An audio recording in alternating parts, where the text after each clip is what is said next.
May the 4th, 2023. Good morning, everyone. Beautiful, beautiful weather here in the southeast. It is the longest spring that I've seen, and I'm not complaining because we're getting a cool breeze at night, kind of a northerly directed wind, and then it warms back up in the day into the 70s, so it's a perfect blend of weather here. I hope it just lasts all summer like this, to be honest with you.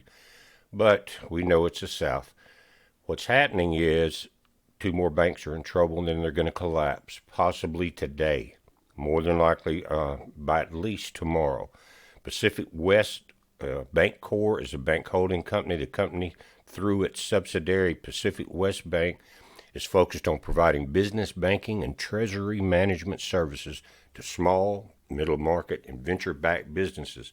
The company operates through three segments: commercial banking, civic financial services, and under commercial banking or business banking, its principal business activities are gathering retail and commercial deposits, originating and servicing loans. That's what most banks do. They like to take in the money and loan it out and make a little interest.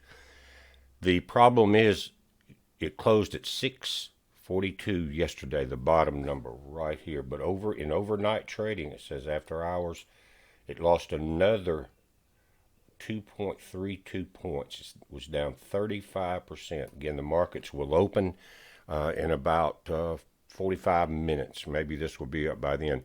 What you need to do if you're dealing with Pacific West, check your money, because everything's going to be a bail-in situation. I don't care who they say is paying for it. We are doing it.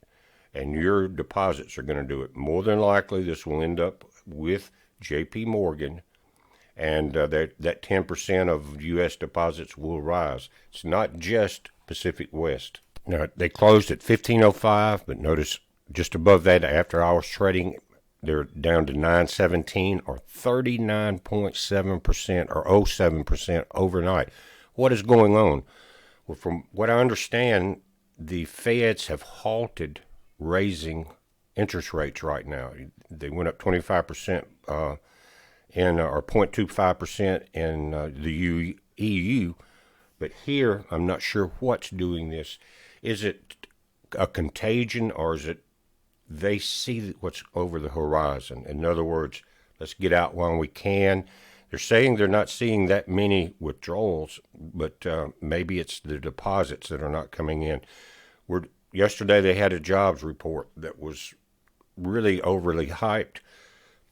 I think what is going on is a lot of people that are citizens are losing their jobs, and a lot of people coming over the border are taking them at much lower wages.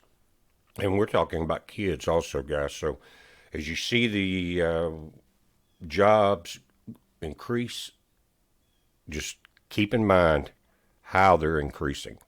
But it's not stopping this right here. Again, 5.85 down overnight, 38.87% now as we're watching this. The markets are not open. So the bank collapses are continuing. What does that mean? We know that it's going to rush in the Fed Now digital currency system. And when that hits, your freedom is over with, and about 90% of it's over with, because everything will be regulated. Whether or not you can buy fuel for your car, what groceries you can buy, vacations, what you can purchase.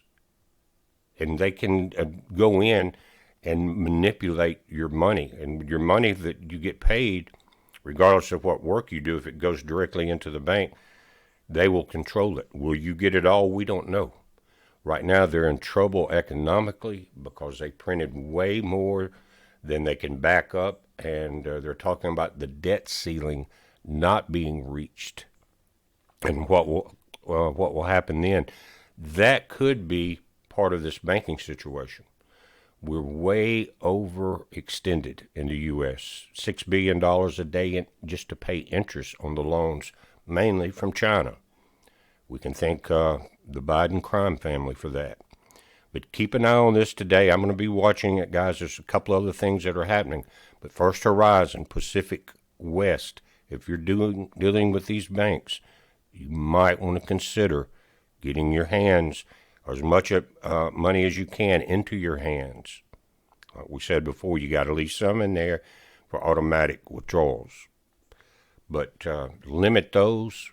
Get out from under auto pay as quickly as you can on anything that you can, and start conserving your money right away.